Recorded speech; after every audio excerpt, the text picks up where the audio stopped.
My son sent me a message. Don't come. My wife doesn't want you here. At their house that I paid for. And without telling anyone, I started canceling everything I was still supporting for them. And for the first time, my son showed up at my door desperate, and he had no idea what I'd do next. Hi, my name's Margaret, and I'm 63 years old. Before I start telling this story, I'd like to ask you to write in the comments what city you're listening from. Leave your like and subscribe to the channel.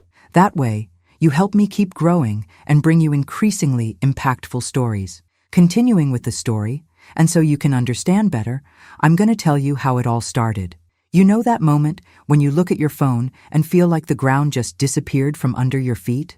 That's exactly what happened to me that Thursday afternoon. I was tidying up the house, excited because on Saturday there'd be a family dinner at my son Michael's place. I'd bought a new outfit, one of those you save for special occasions, you know? I'd even stopped by the salon to get my hair done. I wanted to look nice, wanted him to be proud of me. When my phone buzzed, I smiled thinking it was him confirming the time. But when I read those cold words, my heart just froze. Mom, it's better if you don't come on Saturday. Jennifer doesn't want you here. Just that. No sorry, no we'll talk later. Just that dry sentence, like he was canceling some delivery. I read it once, then again, and again. My hands were shaking holding the phone, and for a moment I thought I'd misunderstood. What do you mean my gold-digging daughter-in-law didn't want me there? At the house I'd helped pay for myself? I sat on the couch because my legs just gave out. The silence of my small, simple house had never felt so heavy. I stayed there, frozen, rereading that message until the letters started getting blurry. I didn't cry right away, you know? It was like my body was in shock, processing something my mind refused to accept. I remembered when Michael called me 3 weeks ago, all excited about the dinner idea. It's going to be special, Mom. The whole family together. The whole family, he'd said. And now, out of nowhere, I was being excluded. I picked up my phone again, thought about calling, about demanding an explanation. But something stopped me. Would he even defend me? Or would he just repeat what that woman told him to? The following hours were the longest of my life. I kept waiting for him to call, to give me a decent explanation, to tell me it was a misunderstanding. Nothing. The phone stayed silent, like I didn't even deserve an apology. I got up and went to the bedroom, where I keep old photos in shoe boxes. I started looking at each one, and that's when the tightness in my chest got stronger. There I was, pregnant with Michael, smiling full of hope. Then, him as a baby in my arms. At graduations, birthdays, every important moment. I was always there, always. But looking closely, in none of those photos did he seem to look at me the way I looked at him. I went back to the living room and sat down again, now with a painful clarity. I was never a priority. I was the mom who worked double shifts to give him everything he needed, the mom who gave up her own dreams to make his come true.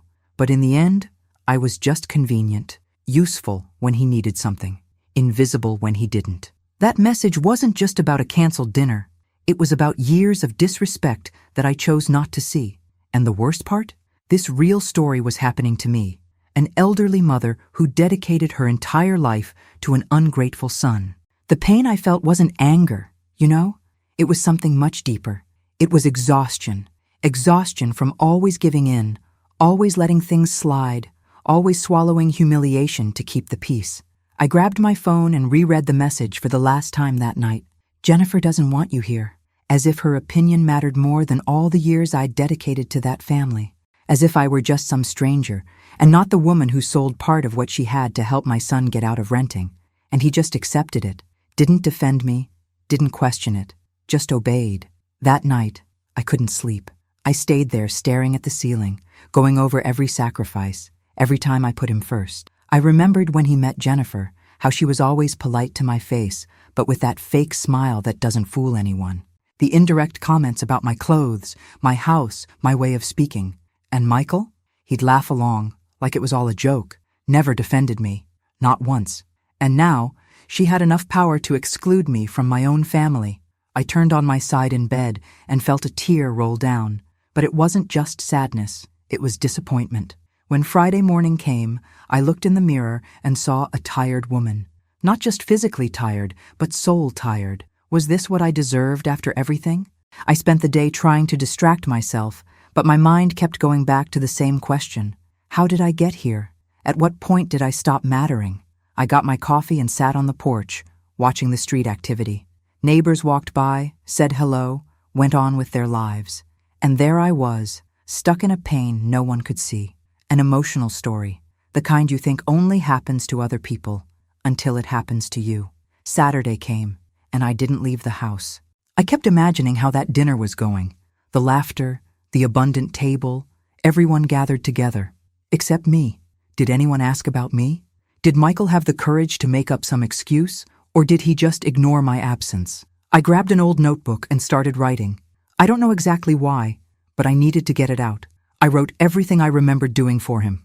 Every bill I paid, every favor, every time I gave up myself. The list got long, and my hands started hurting from writing so much. When I finished, I looked at those full pages and felt something different. It wasn't just pain anymore. Was it anger? No, it was something else. It was a mix of clarity and determination. For years, I'd accepted crumbs of attention and been grateful like it was a feast. I'd accepted being treated as a second choice, as a burden, as an inconvenience. And at that moment, something inside me started to break. Not from sadness, but from transformation. I closed the notebook and took a deep breath. For the first time in a long time, I felt like I needed to do something no one expected. I didn't even know exactly what it was, but I knew I couldn't go on like this. I looked at my phone one more time. No calls, no messages apologizing, nothing. It was like I didn't exist, and it was in that deafening silence that I made a decision. I wasn't going to yell anymore, wasn't going to fight. I was going to do something much more powerful. I was going to choose myself. And when that happened, when I finally cut the threads that tied me to that constant humiliation, they'd feel it. Oh yes, they'd feel it. But for now, I kept this decision to myself. Because sometimes, silence is the strongest weapon we have. For you to really understand how this total humiliation hit me, I need to go back a bit in time. 2 years ago, Michael was renting with Jennifer in a cramped apartment. He'd call almost every week complaining about how expensive rent was, how hard it was to save money for their own place. And I, as always, listened with a heavy heart. What mother doesn't want to see her son achieving the dream of homeownership, right? I started thinking about how I could help. I didn't have much, but I had some savings, some small investments I'd made over the years working as a nurse. It was my safety cushion, my comfortable retirement. But when it comes to your child, you always find a way. One day, Michael showed up at my house with that sparkle in his eyes I hadn't seen in ages. He said he'd found the perfect house, in a good neighborhood, with a yard and everything. There was just one problem. He was missing a considerable portion of the down payment. He looked at me with that little boy face, and I already knew what was coming. "Mom, can you help me? Just this once, I promise. I'll pay you back later." That promise, every ungrateful son makes, and every mother believes because she wants to believe. I didn't think twice. I went to the bank, withdrew part of my investments, and gave it to him. I saw his smile, the quick hug, and thought I was doing the right thing. What I didn't know was that that money wouldn't be enough. 2 weeks later, Michael came back. He said some extra costs had come up, that he needed a little more, and then a little more, and more. In the end, I'd sold almost everything I had saved. My comfortable retirement became a tight retirement. But he was happy, and for me, that was enough. Or at least that's what I tried to believe. Jennifer, of course, never said thank you. Not even a God bless you. Not even a genuine smile. She just accepted it, like it was my duty to fund their dream. I remember moving day like it was yesterday. I went to help arrange things, excited to see my son finally in his own home. Jennifer greeted me at the door with that cold smile of hers. "Hi, Margaret," she said, without really inviting me in. I stood there waiting for her to move so I could pass. When I entered, I noticed she had a very specific way of treating me. Polite, but cold, always correcting me, always with that tone of superiority disguised as kindness. "Margaret, we take our shoes off at the door here. Margaret, let me do it. You might not understand how I like it." Each sentence was a small humiliation, but I swallowed it. The months went by and I noticed more and more clearly how that gold-digging daughter-in-law saw me. To her, I was the old mother-in-law, the classless woman who didn't fit her standard. She came from an upper-middle-class family, white, with those social conventions I never learned because I was busy working 3 jobs to support my son alone. And Michael? He never defended me. When she'd make comments about my clothes being dated or my accent being too strong, he'd just laugh or change the subject. Never said, "Don't talk about my mom like that." Never. There was this one time I visited them without warning. I knocked on the door, and Jennifer took a while to open. When she did, I saw that annoyed expression on her face. "Margaret, you didn't tell us you were coming." It wasn't a question. It was an accusation. I explained I was passing by and brought some things I'd cooked for Michael. She took the containers with disdain, like they were contaminated. "Oh, how sweet, but we already ate dinner, and Michael's trying to eat healthier, you know?" I looked behind her and saw my son on the couch, messing with his phone, pretending not to hear. That day, I left with a heavy heart, not because of the refused food, but because of the coldness with which I was treated, in the house I'd paid for. Over time, I visited less and less, not because I didn't want to, but because each visit was a reminder that I wasn't welcome. Jennifer created silent rules. I could only go if invited. I couldn't bring food without asking first. I couldn't stay too long. And when I did stay, she always found a way to make me feel out of place. She'd talk about places she'd visited, expensive restaurants, things she knew I'd never been able to afford. And Michael would be there, agreeing with everything, as if I weren't in the room, as if my presence was merely tolerated, never celebrated. The house itself was beautiful. I can't deny that. 3 bedrooms, modern kitchen, spacious backyard, everything Michael had always dreamed of. Sometimes, when I was there, I'd look around and think, I helped build this. Every piece of furniture, every detail had a piece of my sacrifice. But to them, it was like it had fallen from the sky. Jennifer would post photos on social media showing the dream house we achieved, as if I didn't exist, as if that money that made the difference had never come from anywhere. And Michael? He'd like her photos, comment full of pride, but never mentioned my name. This real story was built little by little, you know? It wasn't overnight that I became invisible. It was a slow and painful process. Each veiled comment from Jennifer, each time Michael chose her side over mine, each situation where I was placed as a secondary priority, I kept swallowing it, letting it slide, because I thought, that's how you kept the family together. But the truth is, I was just erasing myself. And now, after that cold message canceling my presence at dinner, it all made sense. The house symbolized their pride, but it represented my sacrifice, and that sacrifice was being used against me.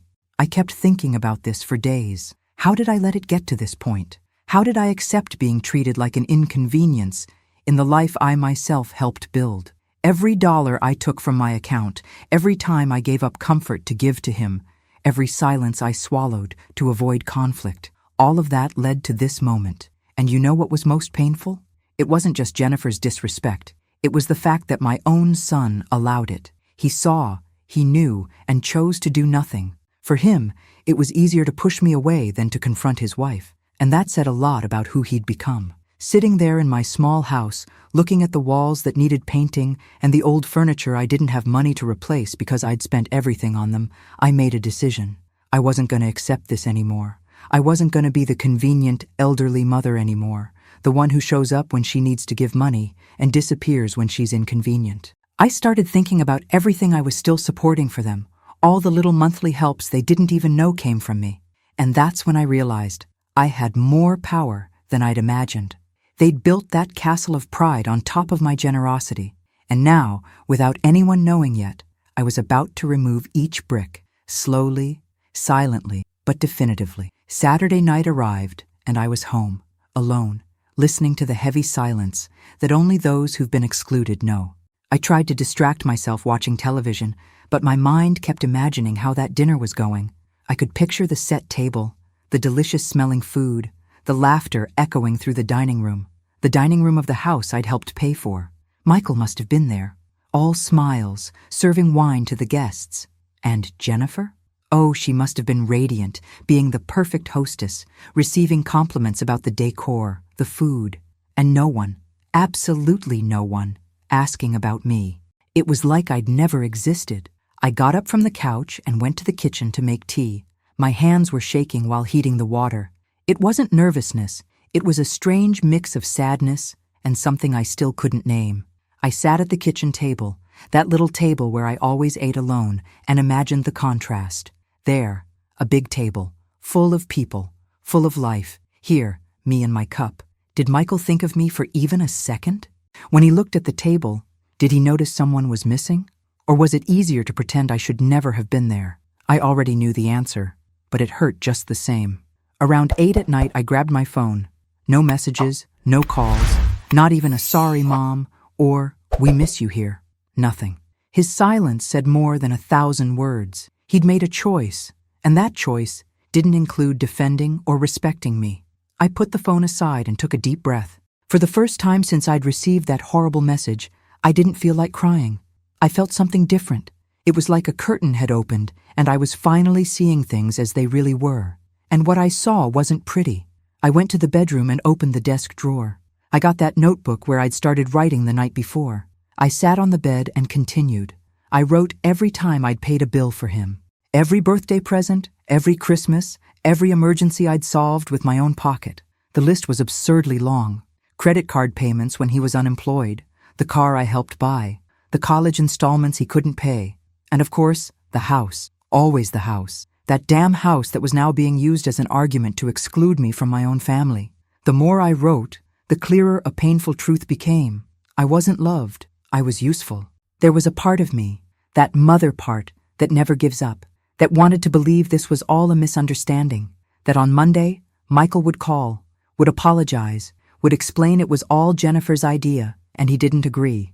But the rational part, the one I'd been ignoring for years, knew the truth. Michael was an adult. He'd made a conscious choice. He chose the peace of his marriage over his own mother's dignity. And that, my God, that was unforgivable. Not for the act itself, but for the pattern. Because it wasn't the first time. It was just the last straw of years of disrespect. While I was writing, the hours passed. I imagined them saying goodbye to the guests, Jennifer all proud of the dinner that turned out perfect, Michael satisfied with the life he'd built, a life that was only possible because I gave up mine. I closed the notebook when I realized it was past midnight. The dinner was over. They must have been tidying the house, tired but happy. And me? I was there, alone, processing the deepest pain a mother can feel, being rejected by her own son. This emotional story I was living wasn't one of those with an easy, happy ending. It was raw, real, and hurt in every fiber of my being. Sunday morning, I woke up with a clarity I hadn't had in a long time. I looked in the mirror and said out loud, enough. Enough accepting crumbs. Enough being convenient. Enough funding a family that doesn't value me. I went to the computer and opened my bank account. I started reviewing every automatic payment, every monthly transfer. There was more stuff there than I even remembered.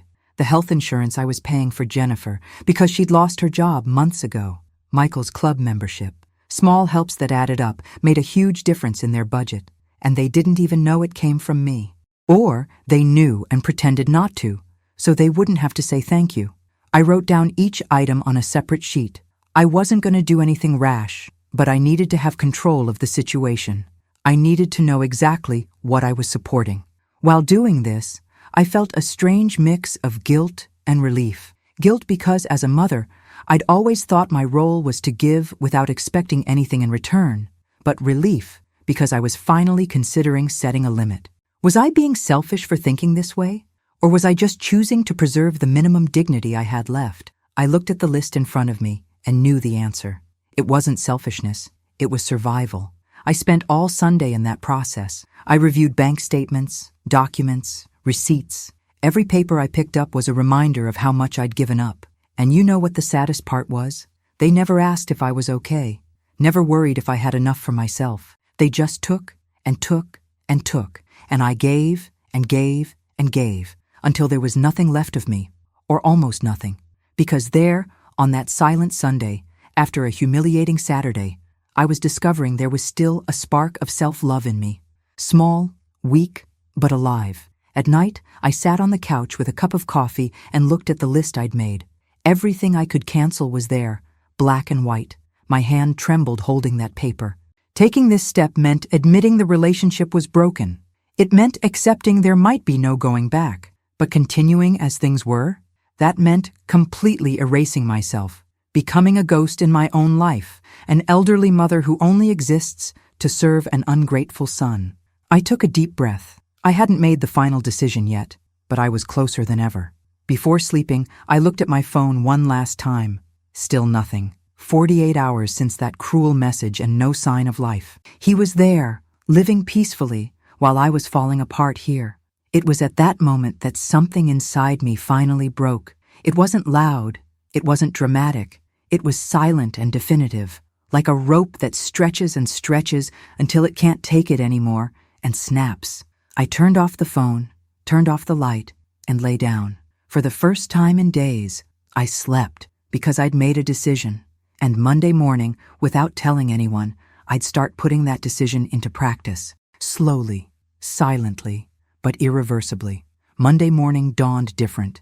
I woke up with that strange feeling of someone about to do something there's no going back from. I drank my coffee slowly, tasting the bitterness that perfectly matched what I was feeling.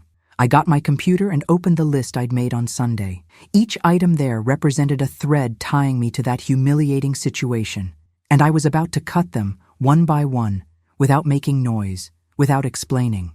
I started with Jennifer's health insurance. 3 clicks and done, cancellation scheduled for the end of the month. My heart raced, but I didn't stop. Moving to the next account was easier than the first. The car insurance I'd been paying for 2 years? Canceled. The club membership?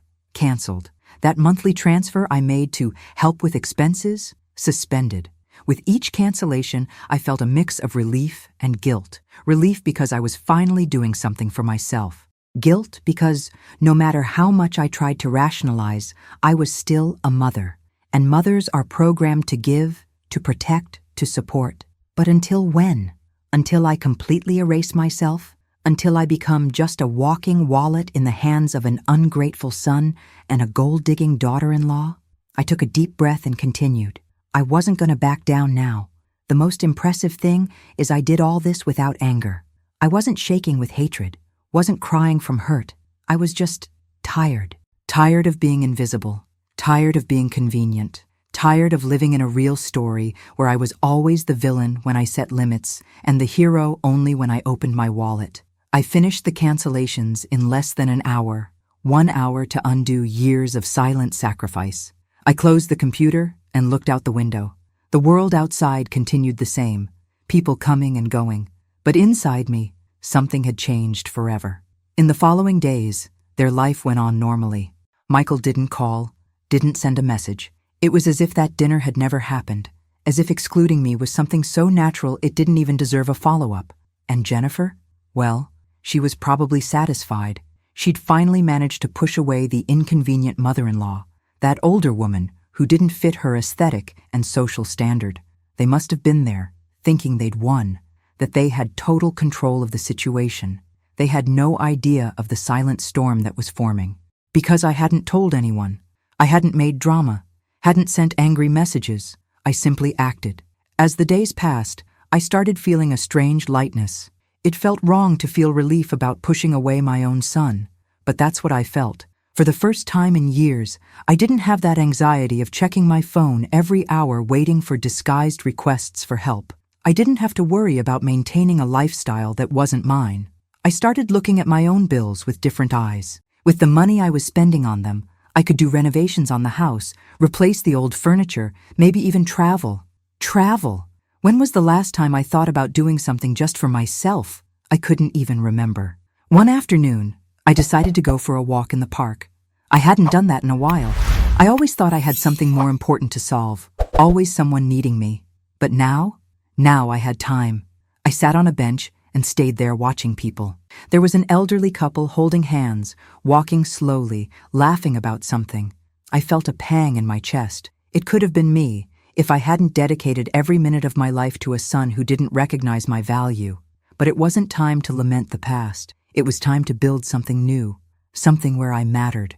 I came home with a different feeling.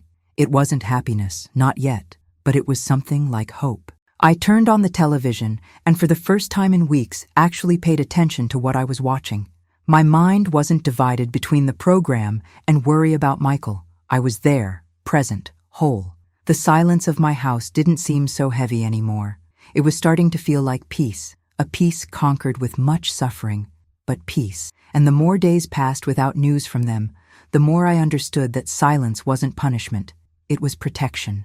2 weeks passed since that Monday of cancellations. Neither Michael nor Jennifer had gotten in touch. They probably hadn't noticed anything yet. After all, the charges would only come the following month.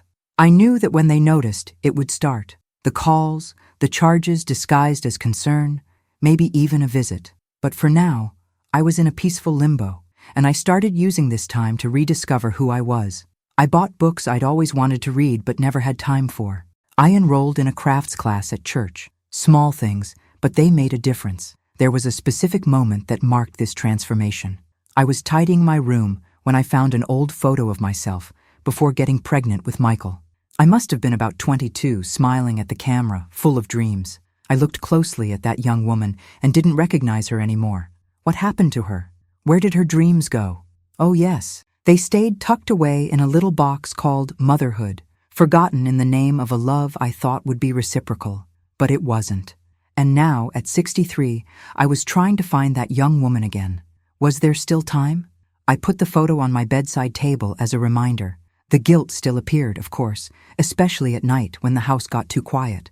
I'd catch myself thinking, am I being selfish? Shouldn't a real mother always forgive? But then I'd remember the message. Jennifer doesn't want you here. I'd remember all the veiled comments, all the times I was treated like a burden. And the guilt gave way to something else. It wasn't anger. It was determination. Determination not to go back. Because this emotional story wasn't about revenge. It was about survival. It was about an elderly mother who finally decided she deserved respect. What I didn't know, while slowly rebuilding my life in silence, is that on the other side, the bomb was about to explode. The first signs were already starting to appear, small cracks in the perfect castle they'd built. And when those cracks turned into abysses, when they finally realized the ground was disappearing under their feet, it would be too late. Because this time, for the first time in my life, I wouldn't be there to catch their fall. And you know what? I was at peace with that. Or at least I was trying to be. 3 weeks after the cancellations, my phone rang. It was Michael. My heart jumped, that automatic mother reflex, still hoping for an apology. I took a deep breath before answering. Hello? My voice came out firmer than I expected. On the other side, he got straight to the point, without even asking how I was. Mom, Jennifer's health insurance got canceled. Did you forget to pay? Forgot. Like it was an oversight, not a conscious decision. I stayed silent for a few seconds, processing the coldness with which he was speaking. Not a, "Hi, Mom, how are you?" Not a, "Sorry for not calling." Just a demand. I didn't forget, Michael. I canceled it. I spoke with a calm voice, almost indifferent. I heard the silence on the other end. He clearly wasn't expecting that response. What do you mean you canceled it? Mom, Jennifer needs that insurance. She has appointments scheduled. His concern was all directed at her, not at me, who'd spent weeks destroyed after being excluded from the family dinner.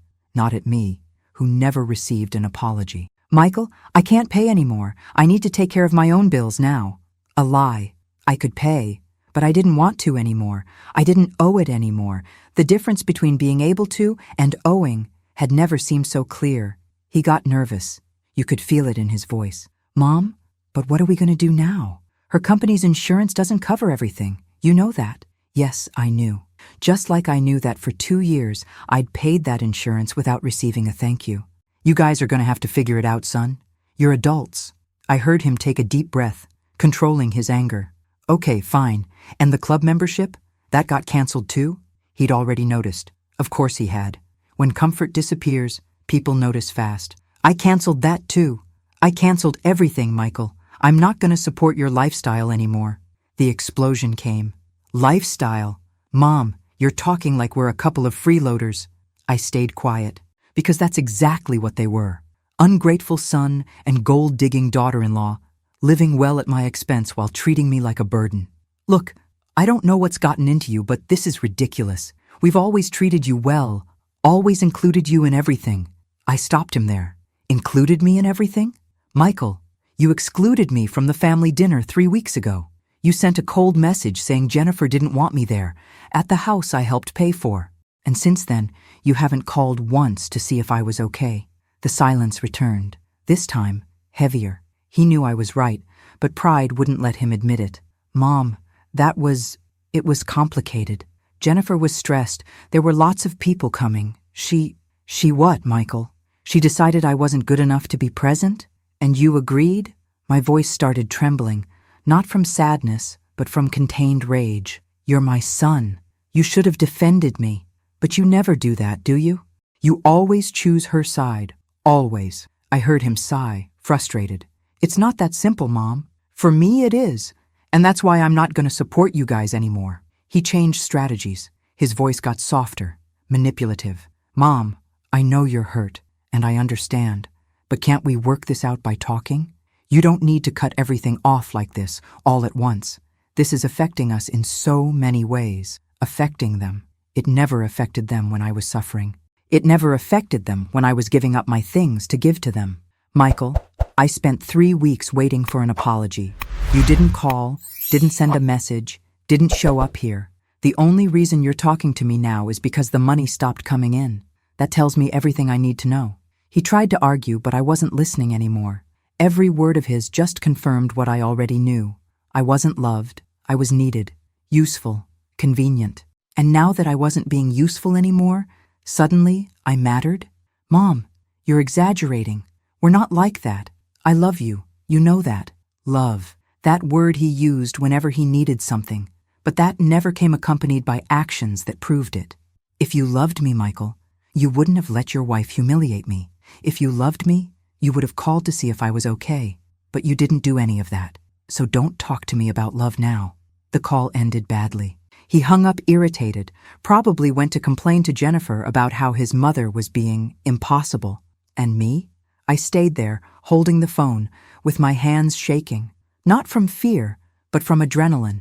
I'd just done something I'd never done in my life, set boundaries for my own son. And it hurt. My God, how it hurt. Because a part of me still wanted to go back, still wanted to be the mother who solves everything, who forgives everything. But the stronger part, the one that was tired of total humiliation, knew I couldn't back down. Not now. In the following days, he tried calling a few more times. I didn't answer. He sent messages asking to talk. I ignored them, because I knew any conversation would end with him emotionally manipulating me until I gave in.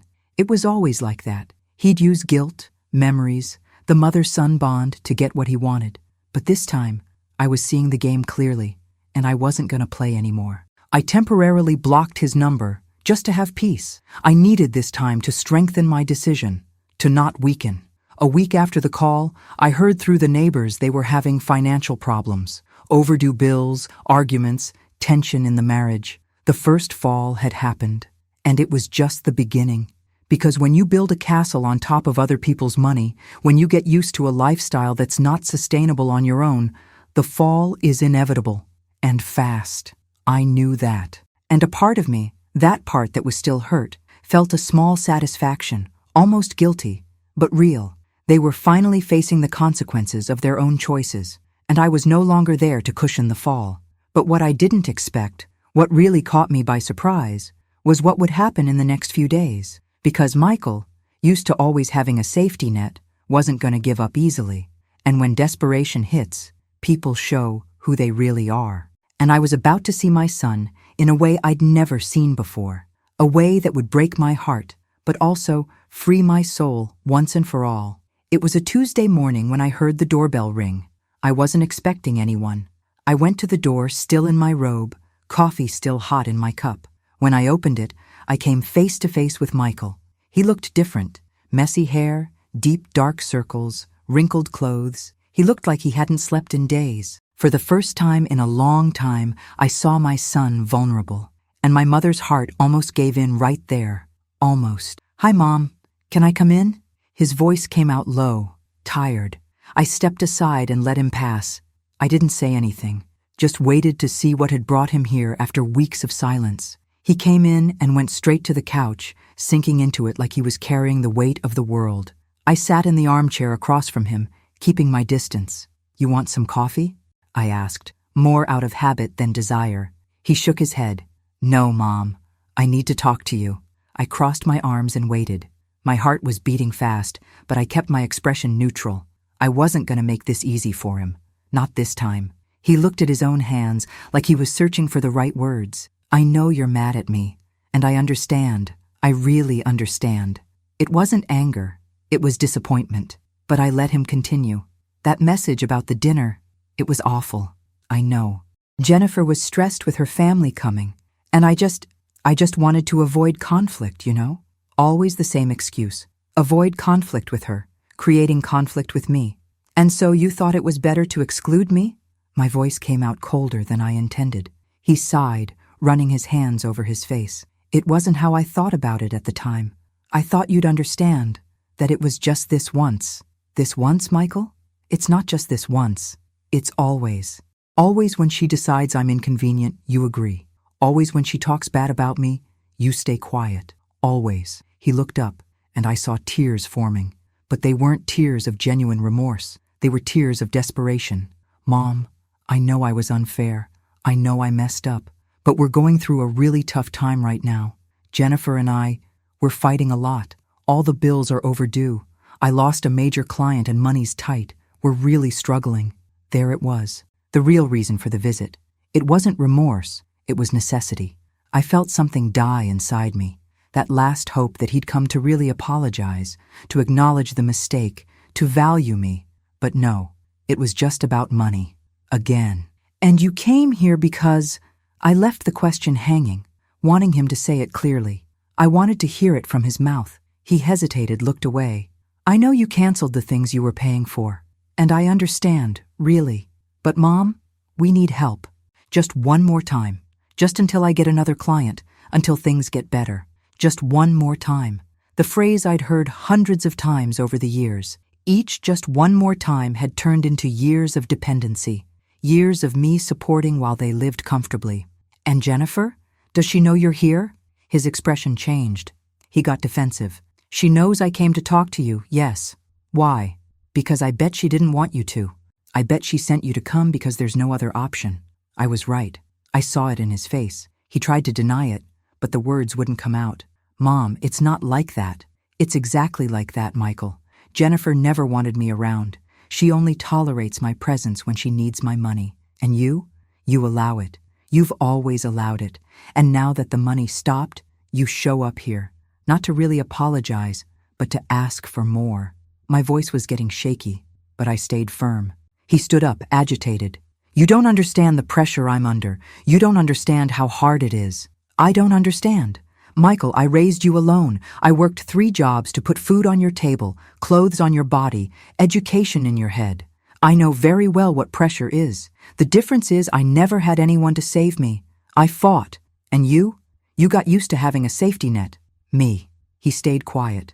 Every word of mine was a stab, but it was the truth. He knew it. Mom, I can't lose the house. It's our house. It's everything we have. The house I paid for, I said, and saw him flinch.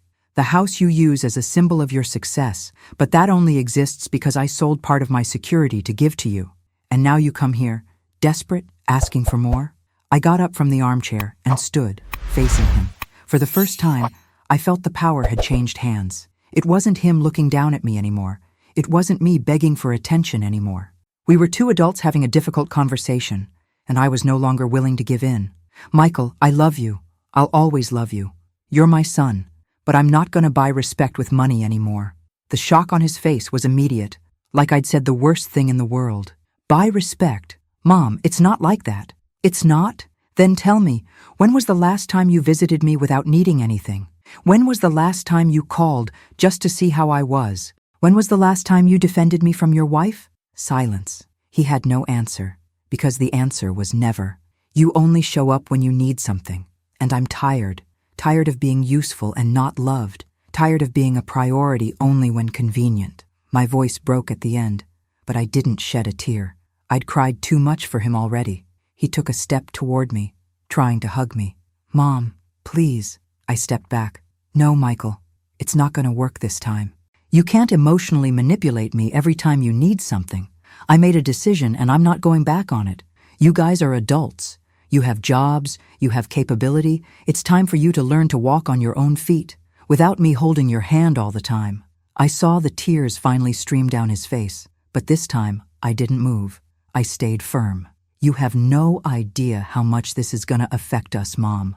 And you have no idea how much this has been affecting me, son. But you never asked, never cared.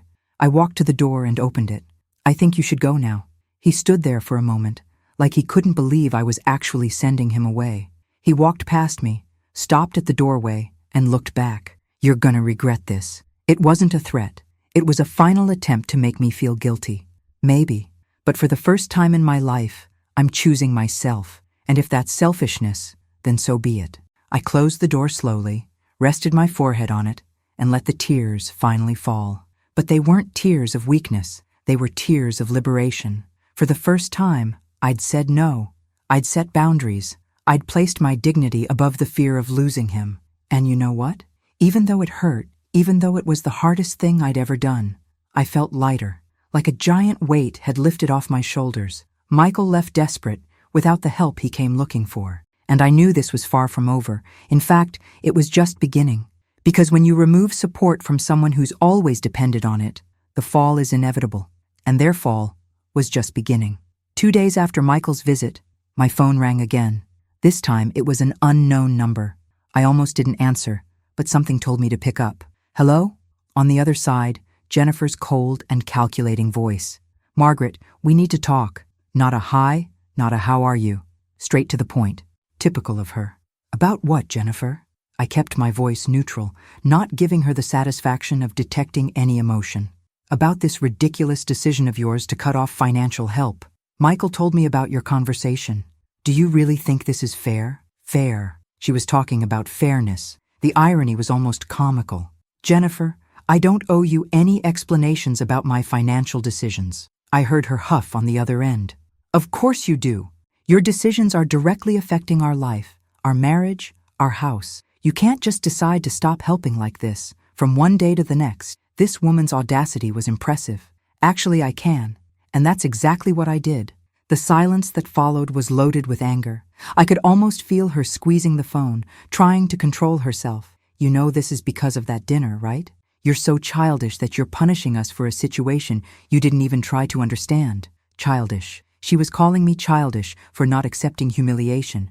Jennifer, you excluded me from a family dinner, at the house I helped pay for, and neither you nor my son had the decency to apologize. So yes, it has everything to do with that dinner. But it also has to do with years of disrespect, veiled comments, you treating me like I was less than you. I heard her give a dry laugh. Wow, Margaret, you're being dramatic. I always treated you well. I was always polite. Polite? As if politeness were enough when there's no respect behind it. You were polite in public, Jennifer. But in private? You always made it clear I wasn't good enough. My clothes were dated, my ways were tacky, my food had no class. You made me feel small in front of my own son. And he never defended me. Never. Her voice got harder. Maybe because you really do need to improve some things. Ever think about that? I come from a family that values certain things, certain standards. Sorry if that bothers you. There it was. The mask was falling. The gold-digging daughter-in-law was finally showing who she really was. Standards? You mean money? Because that's all you value. She didn't deny it. She just stayed quiet for a moment. And when she spoke again, her voice was loaded with venom. Look, Margaret, you can play the victim all you want. But the truth is, you're just a bitter, lonely woman who can't accept that her son grew up and has his own life. You're clingy, needy, and you use money to stay relevant in his life. And now that you've decided to stop, you want everyone to feel sorry for you. Every word was a stab. But something strange happened. Instead of feeling destroyed, I felt anger. Pure and true anger. And with the anger came clarity. Clingy? Needy? Jennifer, I gave this marriage more than you deserved. I paid for your health insurance when you lost your job. I helped with the down payment on the house. I paid bills, insurance, memberships, and all of this without ever receiving a real thank you. I didn't do this to buy relevance. I did it because I'm a mother. But you never valued it. You just took advantage. And now that the well's run dry, you're desperate. I heard her breathing speed up. I'd hit the nail on the head. You don't know anything about me. I know more than you think. I know you come from a wealthy family, but they cut off your financial support. I know you lost your job 8 months ago and haven't gotten another one. I know you guys are living above your means. And I know I was the crutch holding all of that up. The silence returned, but this time it was different. It was the silence of someone who'd been unmasked. Did Michael tell you that? Her voice came out low, insecure. Michael didn't need to tell me anything.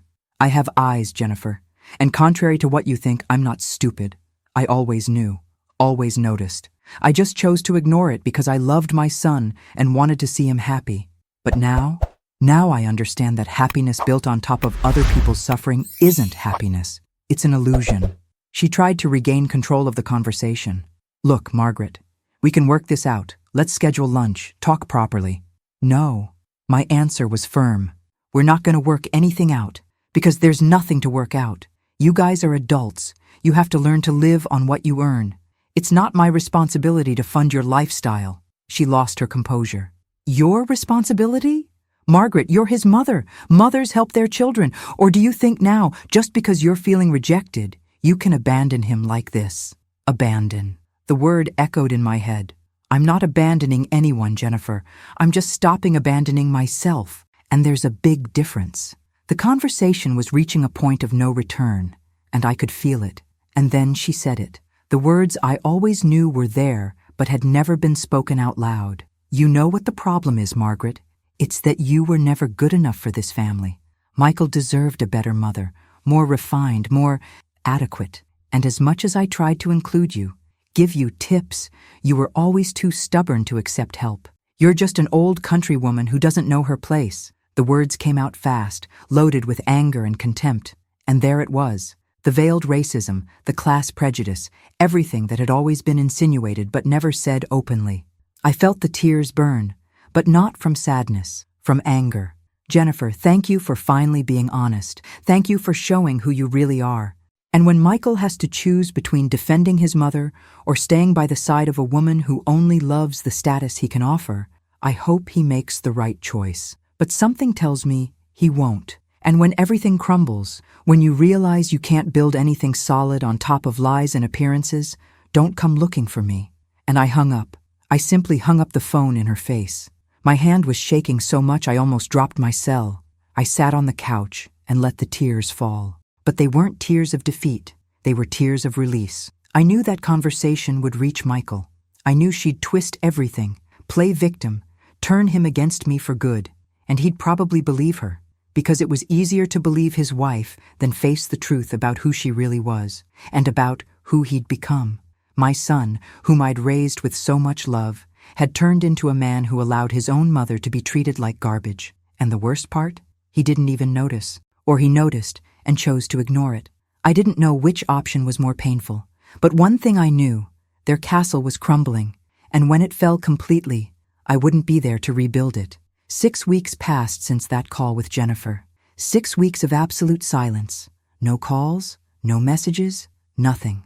And for the first time, this silence didn't bother me. I was starting to get used to the peace, the lightness of not having to constantly worry about them. I'd resumed my routine, my craft classes, my walks in the park. I was rebuilding my life, piece by piece. But deep down, I knew it wasn't over. I knew that sooner or later, reality would knock on their door. And when it did, it was harder than I'd imagined. I found out through the neighbors first, that neighborhood gossip network that's sometimes more efficient than any news. Mrs. Rosa, who lives on the corner and knows half the city, stopped me at the grocery store. Margaret, did you hear about your Michael? I heard he's having serious problems. His house is about to be foreclosed by the bank. My heart jumped. No matter how angry I was, no matter how much I distanced myself, he was still my son. And the news hit me like a punch. Foreclosed? What do you mean? She lowered her voice, like someone sharing a secret. Seems they're months behind on the mortgage. And there's more. Jennifer was seen leaving the house with suitcases. They say the marriage is over. I thanked her for the information and left there dazed. I got home and sat in the kitchen, processing everything. The house about to be lost. The marriage over. Everything crumbling at once. A part of me, that mother part that never gives up, wanted to grab the phone and call him. Wanted to know if he was okay, if he needed anything. But the stronger part, the one that had learned to respect myself, held me back, because I knew how it would go. He'd be desperate. He'd cry. He'd emotionally manipulate me. And I, weak from mother's love, would probably give in, would go back to the same situation as before. And I couldn't let that happen. Not again. 3 days later, the doorbell rang. It was night, almost 9 o'clock. When I opened the door, Michael was there. But he wasn't the same man who'd shown up weeks ago. This one was completely destroyed. Deep dark circles, unshaven beard, dirty clothes. He looked like he hadn't showered in days. "Mom." His voice came out broken, almost a whisper. "Can I come in?" I hesitated but let him in. He came in stumbling like he was drunk, but the smell wasn't alcohol. It was defeat. It was someone who'd hit rock bottom. He sat on the couch and buried his face in his hands. And he started crying, a deep, desperate cry. I stood there watching. My instinct was to hug him, console him. But something held me back. "What happened, Michael?" He looked up, his eyes red and swollen. "Everything fell apart, Mom. Everything. Jennifer left me, said she wasn't going to stay with me if I couldn't maintain her lifestyle. It's been 3 weeks since she left. She went back to her parents' house. The mortgage payments are overdue. The bank sent a notice. I'm going to lose everything. I lost my marriage. I'm going to lose my house. I'm losing everything." Each word came out broken by crying. And there, seeing my son in that state, I felt a deep pain in my chest. But along with the pain came something else. A painful clarity. Jennifer had shown who she really was. A gold-digging daughter-in-law who only stayed while there was comfort. The moment difficulties arrived, she ran, like rats fleeing a sinking ship. And Michael? He was finally seeing reality. But was he seeing all of it? Or just the part that interested him? "And you came here because—" I needed to hear it from him. I needed to know if he'd learned anything, or if he was just desperate for salvation. "I need help, Mom. I don't have anyone else. You're all I have left. All I have left. Not you're important to me. It was you're all I have left." I sat in the armchair across from him. "Michael, you're here because you lost everything and have no more options. Not because you really regret how you treated me. Not because you finally realized my value, but because you're desperate." He shook his head frantically. "No, Mom, it's not that. I regret it, really. I was an ungrateful son. I let Jennifer disrespect you. I excluded you from the dinner, treated you badly. I know all of that now, and I'm asking for forgiveness, really." The words sounded beautiful, but they had a problem. They came too late, and they came loaded with desperation, not genuine remorse. "You regret it because you suffered the consequences, Michael. If Jennifer hadn't left you, if the house wasn't about to be foreclosed, would you be here now?" Silence. He couldn't answer because we both knew the answer. No, he wouldn't be. "You're asking for forgiveness because you need to, not because you really understood the pain you caused me. And you know how I know that? Because even now, coming here desperate, you still haven't asked me how I am. You still haven't asked if I've been well these weeks. It's still all about you, your needs, your problems." I saw the realization dawn on his face. For the first time, I think he really understood.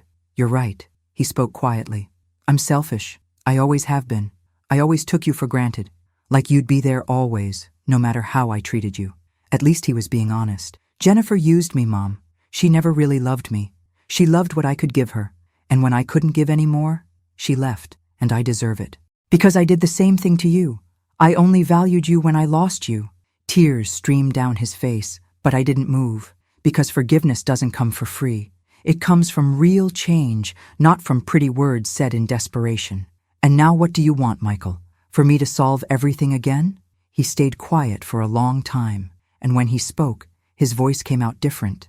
"I wanted you to help me, yes. I wanted you to pay the overdue mortgage, to save the house, because alone, I'm not going to make it. But looking at you now, seeing the pain in your face, I understand I can't ask that.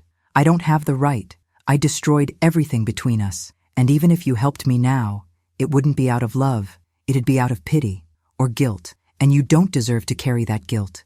This real story, this emotional story of pain and rejection, I caused it, me and no one else." I was surprised by the answer. For the first time, he was saying something that seemed genuine, but even so, I couldn't give in. Because one beautiful conversation doesn't erase years of disrespect. One tear doesn't pay for all the humiliations I swallowed in silence. "Michael, I love you. I'll always love you. You're my son, and that'll never change. But I can't save you this time. You need to face the consequences of your choices. You need to learn to walk alone. And if I save you now, you'll never learn. You'll keep thinking you'll always have a safety net, that you can always use me when you need to." He lowered his head, and new sobs came. But this time, they weren't just from desperation. They were from acceptance, from someone who was finally understanding he'd lost something money could never buy back. Michael stayed at my house that night. I didn't have the heart to send him away in that state. I gave him the guest room, made a simple dinner. We stayed in silence most of the time. There wasn't much to say. Everything had already been said. When I went to sleep, I stayed awake for hours, looking at the ceiling, thinking about the most difficult decision of my life. I had my son there, destroyed, needing me, and I had the power to change everything. I could pick up the phone, call the bank, negotiate the overdue payments, save the house. I could go back to being the mother who solves everything. But was that what he really needed? Or would saving him now be condemning him to never mature? The next morning, I woke up early. Michael was already in the living room, sitting on the couch, staring at nothing. I made coffee and brought 2 cups. I sat next to him. "Did you sleep?" I asked. He shook his head. "Not much. I kept thinking about everything, about how I got here, about all the times you helped me and I never thanked you properly, about all the times Jennifer humiliated you and I pretended not to see. Mom, I don't know how to ask forgiveness for years of disrespect. I don't even know where to start." I took a sip of coffee, feeling the bitterness on my tongue. "Maybe you start by learning to live without depending on me." He looked at me, and I saw something different in his eyes. It wasn't that arrogance of someone who always had everything anymore. It was humility, real, painful humility. "You're right. I always had you as a guarantee. I always knew that no matter how deep I fell, you'd be there to catch me. And that made me lazy, made me complacent, made me an ungrateful son." Hearing those words from him was strange. Part of me had always wanted him to recognize this. But now that he was recognizing it, it didn't bring the relief I expected. It just brought sadness. Sadness for everything that could have been different. "And now? What are you going to do?" He sighed deeply. "I don't know. Losing the house seems inevitable. I don't have a way to pay what's overdue. And even if I could, the payments are too heavy for what I make alone. I think I'm going to have to sell, try to negotiate with the bank. Maybe I can get out without so many debts. I'm going to have to rent a smaller place, start from scratch. It's scary, Mom, but it's what I deserve." He was being realistic. This was new. "And Jennifer?" I asked, though I already knew the answer. "It's over. She made it very clear she doesn't want anything with me if I can't give her the life she wants. And you know what?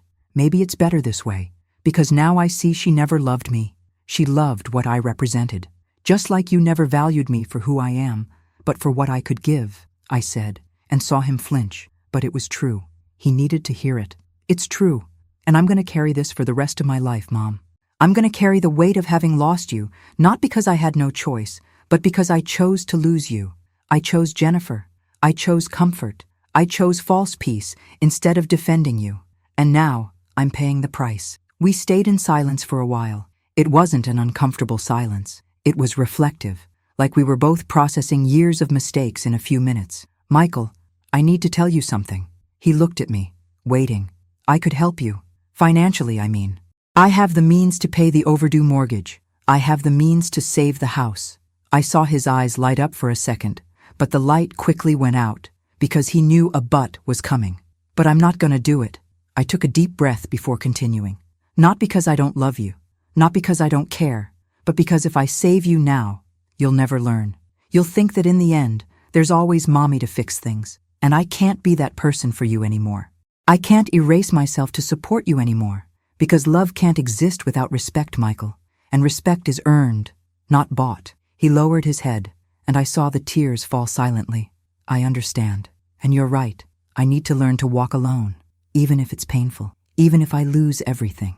I reached out and held his hand. "You're not going to lose everything. You're going to lose material things. But if you use this as a lesson, if you really learn from your mistakes, you'll gain something much more valuable. You'll gain character. You'll gain maturity. And maybe one day you'll win back my trust." He squeezed my hand, and in that moment, I felt something had changed between us. It wasn't forgiveness, Not yet, but it was a beginning, a painful but necessary new beginning. "I'm gonna leave after coffee," he said. "I don't want to bother you anymore. I've done that too much in my life. You're not bothering me. But I understand you need space to think, to reorganize yourself. And I do too." We finished the coffee in silence. When he got up to leave, I hugged him. A long, tight hug. The kind of hug that says everything words can't. "I love you, son. I'll always love you. But I can't lose myself trying to save you anymore." He rested his head on my shoulder. "I know, Mom. And I love you too, even though it took me a while to show it properly." When he walked out the door, I felt an immense emptiness, but I also felt peace. In the following days, I kept thinking a lot about the decision I'd made. Did I do the right thing? Should an elderly mother be so tough on her own son? The doubts tormented me, especially at night. But whenever guilt came, I'd remember. I'd remember the cold message. I'd remember the years of disrespect. I'd remember each humiliation I swallowed in silence. And I'd especially remember one thing. I matter too. My dignity matters too. And if I kept giving in, kept being the eternal savior, I'd be teaching that disrespect has no consequences. And that would be harmful not just for me, but for him too. A week later, I received a message from Michael. It was short. "Mom, I got a deal with the bank. I'm gonna sell the house. I'll have some debts, but nothing I can't pay by working properly. I found a small apartment to rent. It's pretty simple, nothing compared to what I had. But it's what I can afford alone. I'm learning, slowly, but I am. Thank you for not saving me. I know it must have been hard for you, but it was what I needed. I love you." Reading that message made me cry, not from sadness, but from pride. Pride mixed with pain, because seeing a son fall hurts, even when you know it's necessary. I only replied, "Proud of you, one step at a time. I'm here not to save you, but to root for you. I love you." And it was true. I was there, not as a crutch, but as a mother who'd finally learned that the greatest gift she could give her son wasn't money. It was the opportunity for him to grow, to mature, to become a real man. A man who didn't need anyone to sustain his choices. And if one day he came back, it would be different.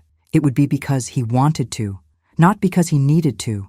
It would be out of love, not convenience. And until then, I'd be here, living my life, rebuilding my story, proving it's never too late to start over. 6 months passed since that day Michael walked out my door. 6 months that felt like a lifetime. And you know what? I was okay. It wasn't that explosive happiness of someone who won the lottery, but it was something deeper. It was peace. That peace that comes when you finally stop fighting against the current and learn to float. My routine had changed completely. I'd wake up early, not out of obligation, but because I wanted to enjoy the day. I'd drink my coffee slowly, reading the newspaper, listening to music, simple things I didn't have time for before because I was always worried about problems that weren't mine. Now, my time was mine. And what freedom that was. The craft classes became my refuge. I met incredible people there, especially Beatrice, a 70-year-old lady, widowed, full of stories. We became friends quickly. She had a contagious energy, a loud laugh that filled the room. And the best part? She never judged me. I told her my story, the whole real story of pain, rejection, and rebuilding. And you know what she said? "Margaret, you did what every woman should have the courage to do. You chose yourself. That's not selfishness. That's self-love." Those words marked me, because that's exactly what it was. I'd chosen to love myself. Finally, I started taking better care of myself. I made that dentist appointment I'd been putting off for years. I did routine exams. I bought new clothes, not because I was going to visit someone, but because I deserved it. I dyed my hair, got my nails done. Small acts of self-care that used to seem superfluous. After all, why get dressed up if nobody cared? But now I understood. It wasn't for others. It was for me. When I looked in the mirror, I saw a different woman. She still had wrinkles, still had marks of time. But there was something new in her eyes. There was life. There was dignity. And that was more beautiful than any anti-aging cream. One day, Beatrice invited me to a volunteer group at church. I hesitated at first. Did I have time? Could I commit? But then I realized, of course I had time. For the first time in decades, I had plenty of time. I accepted the invitation, and it was one of the best decisions I made. We started visiting nursing homes, bringing food to homeless people, organizing charity bazaars. And you know what I discovered? That there's immense happiness in helping without expecting anything in return. In giving because you want to, not because you're obligated to. It was liberating, and it made me feel useful in a healthy way, not that suffocating way from before. There was a specific moment that marked this transformation. I was tidying my room when I found an old photo of myself before getting pregnant with Michael. I must have been about 22, smiling at the camera, full of dreams. I looked closely at that young woman and didn't recognize her anymore. What happened to her? Where did her dreams go? Oh yes, they stayed tucked away in a little box called motherhood, forgotten in the name of a love I thought would be reciprocal. But it wasn't. And now, at 63, I was trying to find that young woman again. Was there still time? I put the photo on my bedside table as a reminder. Michael kept in touch. It wasn't frequent, but it was honest. He'd send messages from time to time, telling me how he was doing. He sold the house, paid off most of the debts. He was living in a small apartment, working double to get back on his feet. He didn't ask for money, didn't ask for help, just shared his life. And me? I'd respond. I'd ask how he was, root for him. But I kept the necessary distance. I still wasn't ready to forgive completely, and that was okay. Forgiveness doesn't have a deadline. It comes when it has to come, or it doesn't. And I was at peace with both possibilities, because my happiness no longer depended on him. There was a day he called me, not to ask for anything, but to tell me he'd gotten a big client, that things were getting better. And for the first time, I heard genuine pride in his voice, pride in himself, not in something someone else had done for him. Mom, I did this alone, without anyone's help, and you know how good it feels? It's different. It's mine. I smiled on the other end of the line. I'm proud of you, son. Really. And I was, because he was learning, slowly, with stumbles, but he was. And you, Mom? How are you? For the first time, he'd asked the question I'd waited years to hear. I'm well, Michael. Very well, actually. I discovered that life doesn't end when we distance ourselves from those we love. Sometimes it starts over. I told him about the volunteering, about my new friendships, about how I was rediscovering who I was, and he listened, really listened. I'm happy for you, Mom. You deserve to be happy. It took me a while to understand that, but now I do, and I'm sorry it took so long. It wasn't a dramatic request for forgiveness. It was simple, sincere, and maybe that's why it touched deeper. Thank you, son. That's all I could say. We hung up and I stayed there, sitting, feeling something strange. It wasn't full happiness. It was hope. Maybe one day. The relationship with him had changed completely. We were no longer mother and son in a toxic dynamic of dependency. We were becoming two independent people who chose to relate. And that was new. It was scary, but it was healthy. He was learning to live without me as a crutch, and I was learning to live without him as my only purpose. We'd become complete people, each on our own journey, and maybe, just maybe, one day our journeys could meet again, in a new way, better, more true. But if they didn't, I'd be okay, because I'd found myself first. One afternoon, I was in the park, sitting on that same bench where months ago I'd cried from the pain of rejection. But this time, I wasn't crying.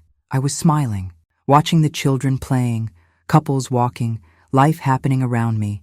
And for the first time in a long time, I felt part of it. I wasn't on the sidelines, waiting to be noticed. I was living, fully, intensely. My life wasn't perfect. I still had moments of loneliness, still had nights when longing squeezed my heart. But I had something I didn't have before. I had me, and that was enough. Beatrice joined me on the bench. Thinking about life? She asked, with that wise smile of hers. Thinking about how it changed, about how I changed. She took my hand. You know, Margaret, there's something beautiful in all of this. You didn't let the pain destroy you. You let it transform you. And that's rare.